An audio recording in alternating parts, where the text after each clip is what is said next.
Saya mengundang kalian, teman-teman dewasa muda, pasangan muda, untuk join di acara Home Community Church setiap hari Kamis minggu pertama dan ketiga, jam 6:30 malam di Ekumene Hall, Mall Arta Gading, lantai 3. Sampai ketemu ya.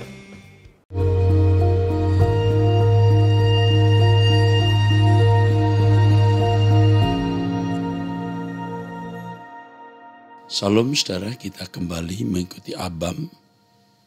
Ini kita masuk episode 697 dari seorang ibu. Salam Pak, saya sebagai ibu dari anak tidak mau ikut campur urusan mereka. Tapi karena anakku yang cowok selalu minta pendapatku sebagai mama, walaupun aku bilang keputusan ada di tanganmu, aku terus berdoa dan bertanya supaya Tuhan beri hikmat yang terbaik buat anakku. Dan sekarang aku mau konsul. Anakku sudah menikah 11 tahun, punya 2 anak. Sejak pandemi susah ekonomi, ribut mulu. Sampai sekarang anakku masih kerja, hanya gajinya nggak sebesar dulu. Hingga istrinya harus kerja juga. Tapi istrinya minta cerai terus, sudah pisah ranjang 3 tahun. Suaminya sakit, nggak mau urus. Kata anakku, rumah seperti neraka. Nggak ada damai. Ngata-ngatain kebun binatang keluar. Orang Komsel sudah datang berapa kali, nggak peduli, nggak mau sepakat. Oh, orang Komsel itu Komsel ini ya, pelayanannya. Maunya cerai saja. Anakku pertahankan dalam Yesus tidak boleh cerai. Tapi anakku lama-lama nggak tahan, ingin menyudahi nikah. Ini selalu kata-kata kotor yang diterimanya.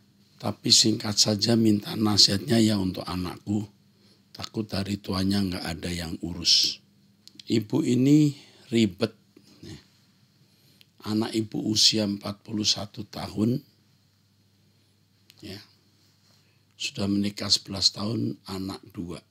Dari apa yang dikatakan anak ibu kepada ibu, ya seperti dikatakan di sini, rumah bagai neraka, tidak ada damai, ribut. Anak ibu rasanya belum dewasa, belum matang, belum lengkap jadi manusia. Mungkin istrinya tidak dewasa juga dan mungkin lebih salah.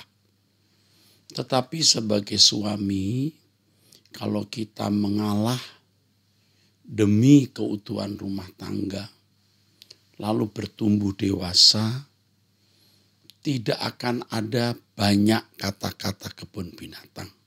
Kalaupun ada hanya satu pihak saja, tidak kemudian menjadi besar.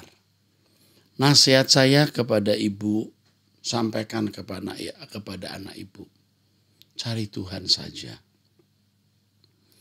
Cari Tuhan, perbaiki karakter. Perbaiki karakter untuk menuju kesempurnaan seperti Kristus. Nanti pasti Tuhan akan mengatur jalannya. Tapi kalau karakter seseorang buruk, itu sudah selesai. Nggak ada jalan keluar. Seandainya rumah tangga anak ibu tidak cerai pun, juga susah dengan karakter yang masih buruk. Ini tidak bisa diselesaikan dengan doa saja, tapi usaha merubah karakter. Nah, sekarang ibu yang harus lebih banyak mencari Tuhan, menjadi teladan dan contoh untuk anak ibu. Ibu jangan banyak bicara, bicaralah bila penting saja, supaya perkataan ibu itu berkuasa dan berwibawa. Dan arahkan anak ibu untuk mendengar suara kebenaran. Itu saja jalan keluarnya. Dunia bukan rumah kita. Ya, persiapkan diri untuk kekekalan. Dari wanita usia 27 tahun single, Om Era, saya mau tanya mengenai orang tua pasangan saya. Dan action apa yang harus saya ambil? Kedua orang tuanya menyuruh pacar saya untuk meninggalkan saya karena kendala ekonomi. Keadaan ekonomi saya secara personal menurut saya baik. Penghasilan saya jauh di atas rata-rata anak-anak seumuran saya. Memang secara ekonomi keadaan finansial keluarga pacar saya jauh di atas keluarga saya. Menurut orang tua pacar saya terlalu gencar mendekati mereka padahal saya menemui mereka hanya seminggu sekali. Awal mulanya karena minggu lalu keluarga saya dan keluarga pacar saya berada di mall yang sama. Kondisi mood orang tua pacar saya sedang tidak baik. Saya inisiatif menghampiri mereka sekedar untuk say hi. Kita bercakap-cakap sebentar lalu berpisah arah. Singkat cerita mamanya nggak suka dengan event tersebut. Karena kita menghampiri mamanya saat sedang belanja item diskonan. Sekarang orang tua pacar saya melarang pacar saya untuk menemui saya. Dari awal hubungan memang orang tuanya sudah sering memandang rendah keluarga saya. Karena alasan perbedaan kedudukan secara finansial. Saya dicap orang tuanya gencar mendekati pacar saya. Karena saya dianggapnya mengincar hartanya. Saya bahkan dituduh main dukun dan akan melakukan hal-hal yang tidak baik terhadap pacar saya secara hukum. Pacar saya menyampaikan semua hal-hal ini ke saya dan orang tuanya welcome aja ke saya saat bertemu di rumahnya. Benar-benar hal-hal yang di luar nalar saya karena saya tidak pernah memiliki pemikiran seperti itu. Niat saya membahagiakan dia dan keluarganya jika kelak saya bisa menikahi dia. Apa yang harus saya lakukan, Ya. Saya punya pertanyaan lain, mengenai Lukas 23:43, orang yang disalib di sebelah Tuhan Yesus masuk surga walaupun dia dianggap orang jahat. Bagaimana tuh, Saya jawab dulu pertanyaan yang kedua. Orang yang disalib di samping Tuhan Yesus, satu bisa merupakan penjahat kriminal, tapi yang satu bisa penjahat politik. Itulah sebabnya penjahat yang satu yang baik, dia tahu bahwa Yesus itu raja, akan datang sebagai raja. Dia juga membela Yesus dengan mengatakan orang ini tidak salah. Dan dia minta kalau Yesus datang sebagai raja untuk ingat dirinya. Jadi dia bukan penjahat kriminal tapi penjahat politik yang pada zaman itu disebut orang zelot. Orang yang memperjuangkan kemerdekaan bagi orang Yahudi. Itu beda dengan penjahat kriminal yang nyolong, rampok, memperkosa, beda. Ya, oke. Mengenai keadaan kamu kamu wanita, jika perlu kamu tidak usah datang ke rumah pacar kamu perempuan kok. Nggak usah datang, kamu nanti dikira ngejar-ngejar pacarmu. Lalu yang kedua, kamu jangan terlalu berharap bahwa perpacaran kamu akan berakhir pada pernikahan. Kalau kamu terlalu berharap, kamu expect tinggi, nanti kalau kamu gagal, kamu kecewa. Kamu mengalir saja dan mempersiapkan diri seandainya tidak jadi dengan pria ini, kamu tidak perlu menyesali keadaan. Tetapi percayalah kamu dikasih Tuhan, kamu disayang Tuhan. Kamu akan dilindungi Tuhan, dijaga Tuhan. Saya harap kamu mulai mencari Tuhan sungguh-sungguh, hidup suci, hargai dirimu. Dengan kau menghargai dirimu, kamu dihargai oleh pasanganmu atau oleh pacarmu. Ya, jadi kamu harus menghargai dirimu, hidup di dalam kekudusan. Kamu masih punya kans ketemu pria yang lebih baik dari dia. Jadi mengalirlah dengan Tuhan. Sekarang cari dulu Tuhan, hidup suci. Ingat hidup suci, cari Tuhan dulu. Tuhan segalanya. Tuhan mampu beri jalan keluar dan memberi yang terbaik untuk kamu. Oke. Dari wanita usia 29 tahun, saya punya pertanyaan, puji Tuhan. Tuhan memberkati saya cukup sekarang. Kakak kandung saya laki-laki cukup bermasalah. Pertama kali masalah dia keluar rumah dan dia hubungi saya kekurangan uang buat makan. Dalam posisi orang tua tidak pernah usir. Saat itu saya kerja dan kuliah, tapi saya harus transfer ke koko saya 100 sampai 200 ribu per minggu selama 6 bulan. Sekarang dia kena kasus lagi 150 juta mau dipolusikan. Papa mama saya tadinya nggak mau keluar uang sama sekali. Saya juga tidak mau. H1 sebelum penangkapan, papa saya keluarin uang 50 juta dan sisanya dia minta saya 100 juta. Tolonglah kalau bisa bantu begitu. Padahal saya sudah nggak mau bantu. Tapi karena udah keluar uang 50 juta saya nggak mau bantu. Saya nggak mau bantu 1 juta dengan surat perjanjian. Bermeterai dilunasi dengan cara bekerja di toko. Dapat 2 bulan dia kerja, dia kabur lagi. Saya minta mama saya bantu hubungi, malah dimarahin. Kata mama jangan cari-cari dia lagi susah. Gimana mau bayar? Padahal seharusnya dia kerja di toko saya. Di toko saya harus berbuat apa? Kamu jangan tagih lagi, uang itu sudah gak akan balik. Karena koko kamu ini ya nakal. Lain waktu kamu ndak usah bantu dia. Kalaupun dia harus masuk penjara biar dia belajar menderita dan tahu sakitnya masuk penjara. Sudah ditolong sekali ini cukup. Kalau kamu tolong terus malah tambah rusak. Jadi jangan bantu. Stop bantu dia. Ya. Dan uang yang sudah kamu keluarkan tidak usah ditagih. Kamu relakan hilang. Buat hatimu plong merdeka. Tuhan akan gantikan. Ya, udah itu saja. Dari wanita usia 59 tahun menikah 30 tahun 2 anak. Pak, saya ingin minta saran kepada Bapak tentang masalah. Perkawinan saya sudah 30 tahun. Suami ternyata penjudi berat dari awal pernikahan baru ketahuan karena saya tidak pacaran sama suami, langsung kenal dan dilamar. Saya dari awal menikah yang handle kebutuhan anak-anak dari lahir sampai selesai kuliah. Dia hanya sekedarnya saja. Dalam 30 tahun menikah saya lebih banyak diam dan menyimpan sakit hati hingga saya kena sakit mah dan anxiety. Sakit mah dan anxiety. Singkat cerita yang ingin saya tanyakan terakhir, saya nggak tahan. Saya hajar dia dengan tidak memasak. Dan lain-lain sehingga dia capek dan makan di luar. Dan 19 hari saya buat seperti itu, dia nggak tahan. Akhirnya dia bawa bajunya semua pergi dari rumah. Yang ingin saya tanyakan apakah saya berdosa melakukan itu.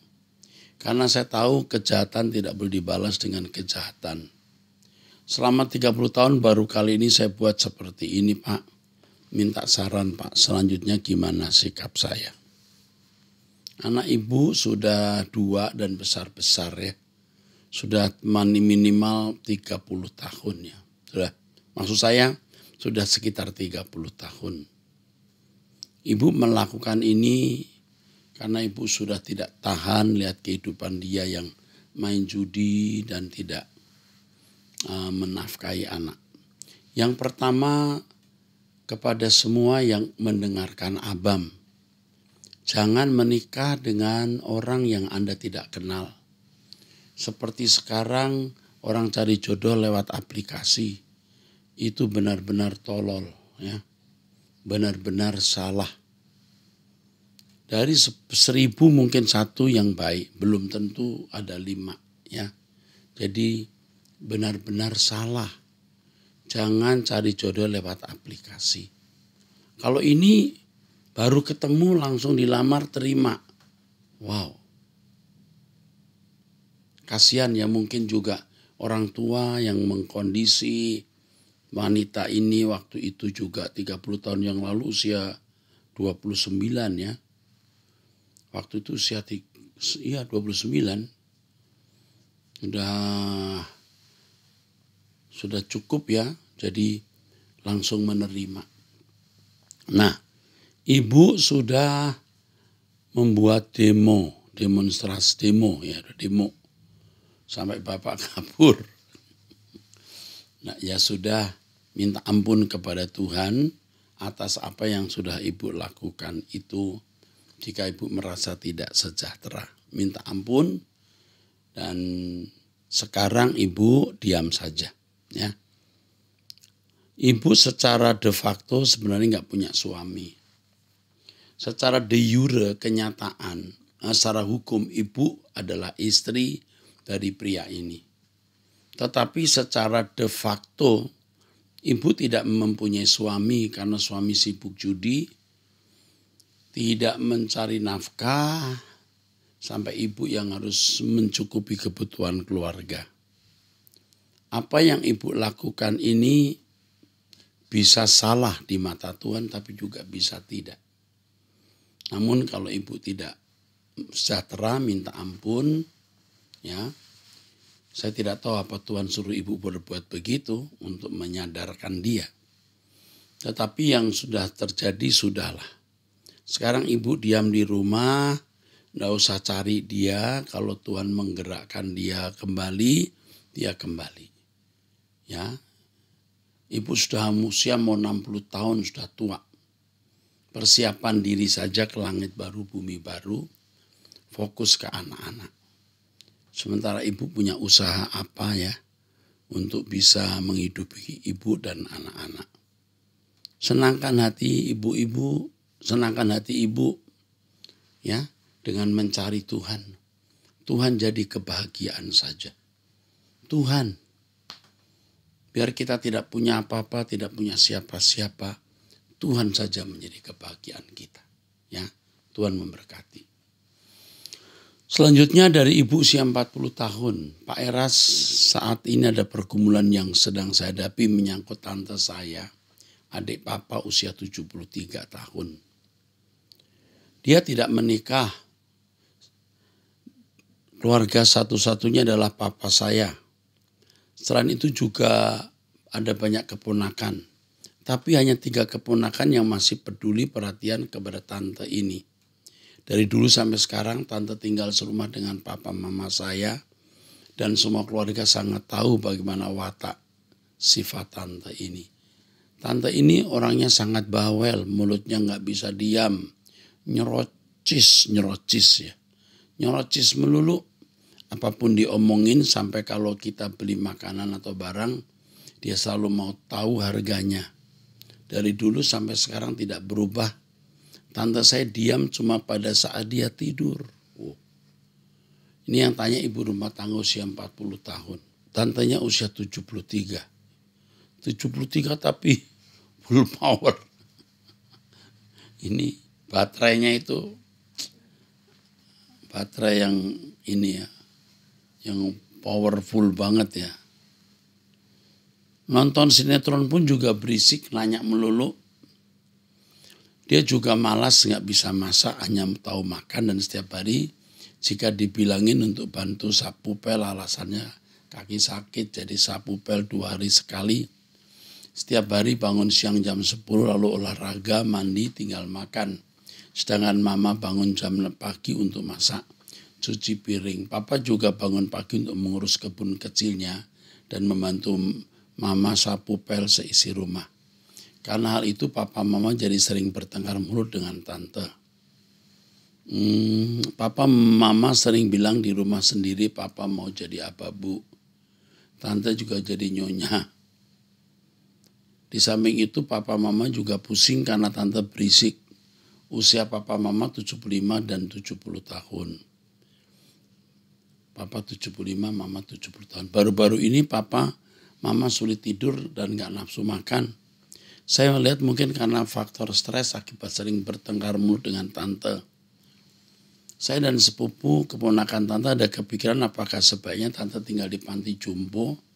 Kami patungan biayai, namun kami tidak tega karena bagaimanapun adalah tante kami. Jalan yang terbaik apa yang harus kami lakukan? Yang pertama, ajak bicara papa mama. Kasih tahu mama papa bahwa melayani tante itu melayani Tuhan. Ajak tante untuk berdoa, diarahkan ke Tuhan supaya dia selamat di hari tua seperti ini, biar dia mungkin masih bisa berubah. Ajak papa mama bicara. Mama papa harus menerima tante sebagai pasien. Mungkin juga umurnya tidak lama. Jadi di sisa umur hidup papa mamamu yang 75 dan 7 tahun, 75 dan 70 tahun, investasikan untuk kerajaan surga dengan ngurus tante ini. Tetapi kalau papa mama udah putus asa, jangan paksa. Ini bahaya untuk kesehatan papa mamamu. Bawa dia ke panti jompo, tidak dosa. Ya.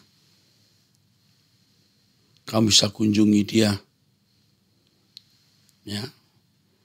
Kasih tahu karena papa mama kondisinya begini begitu, tante sekarang silahkan pergi, kami mau bawa ke panti jompo, kami akan jemput seminggu sekali jalan-jalan atau kami akan besuk. Yang pertama ajak papa mama bicara dan sampaikan bahwa tantemu itu orang sakit, melayani dia demi hidup hari-hari terakhirnya untuk keselamatan jiwanya. Oke, kamu anak baik dan saya juga salut sama papa mamamu. Sekian lama ya menanggung, menopang tante dengan karakteristik yang buruk ini. Salut ya. Kalian akan masuk kerajaan surga nanti. Puji Tuhan. Dari pria usia 19 tahun belum nikah. Pak Eras, kapan Bapak bisa mengembalikan kebijakan pakai baju batik saat kebaktian hari Minggu di wilayah GSKI Robot Kelapa Gading? Dan bagaimana kalau dalam 1 bulan minggu pertama dan kedua pakai batik, sedangkan minggu ketiga dan keempat pakai jas? Ini dari Christian Hero Dix. Kami memang sedang merencanakan untuk kembali pakai batik, kok tahu ya. Kalau minggu sore itu kami memang mau pakai batik, tapi nanti kami pikir. Karena Selasa udah pakai batik. Ya, itu. Terima kasih untuk masukannya, memang kami sedang pikir-pikir untuk kembali pakai batik hari Minggu. Tapi karena minggu sore itu banyak orang dewasa muda, dengan suasana dewasa muda, sebaiknya pakai baju polos. Tapi terima kasih sayang. Thank you. Siapa nih? Christian Hero. Dirks. Keren ya. Keren ini sarannya. Ya. Dari laki-laki usia 16 tahun. Pak, kenapa agama kita selalu dihina sama orang lain sih Pak? Apakah saya harus marah Pak? Agama kita selalu dihina. Kalau di Indonesia dihina. Tapi di negara lain belum tentu. Ya, di negara lain orang-orang Kristen yang kadang menghina agama lain. Bisa begitu. Jadi apakah saya harus marah? Tidak perlu. Tuhan kita kalau kita percaya itu yang maha besar. Satu-satunya Allah yang benar. Allah Abraham, Ishak dan Yakub. Dengan putra tunggalnya Tuhan kita Yesus Kristus itu Allah yang benar. Jadi kita jangan marah dan jangan membantu. Biar Tuhan yang membantu dirinya sendiri karena dia maha kuasa. Kita tidak usah marah lalu kita membuat front pembela Kristen. Nah perlu. Kalau kita membuat yang begitu-begitu kita mengisyaratkan Tuhan kita lemah dan tidak berdaya perlu disubsidi atau dibantu. Nggak usah. Tapi saya salut kepadamu ya. Laki-laki usia 16 tahun tapi udah mahasiswa. Ini cepat sekali. Kamu pasti orangnya cerdas dan berani. Sekarang cerdas dan beranimu hanya harus untuk Tuhan. Ya, jangan pakai otot, pakai otak, pakai kecerdasan. Sip. Dari wanita usia 28 tahun menikah Manado, TKW Malaysia. Saya sudah 7 tahun berpisah dengan suami, tapi saya ada niat ingin memperbaiki rumah tangga kami. Tapi takut kecewa lagi sebab semenjak berpisah sampai sekarang dia masih tetap tinggal dengan orang tuanya tanpa ada perubahan ataupun ada usaha untuk memperbaiki rumah tangga kami. Sampai saat ini pun dia tidak pernah ada niat datang ke rumah orang tua saya untuk melihat anaknya. Padahal rumah orang tuanya dan orang tua saya tidak terlalu jauh. Dia juga tidak pernah menafkahi anak kami dari umur setahun sampai sekarang 8 tahun. Yang kamu lakukan, kamu diam saja. Pria seperti ini, pria tidak bertanggung jawab. Dengan usiamu yang 28 tahun, dia sekitar 30 tahun. Ya, sudah agak berat diperbaiki.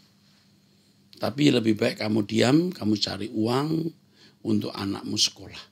Atau kamu nanti suatu hari pulang, kamu punya modal untuk kerja. Hari esok bagaimana, kamu pasrahkan saja ke Tuhan.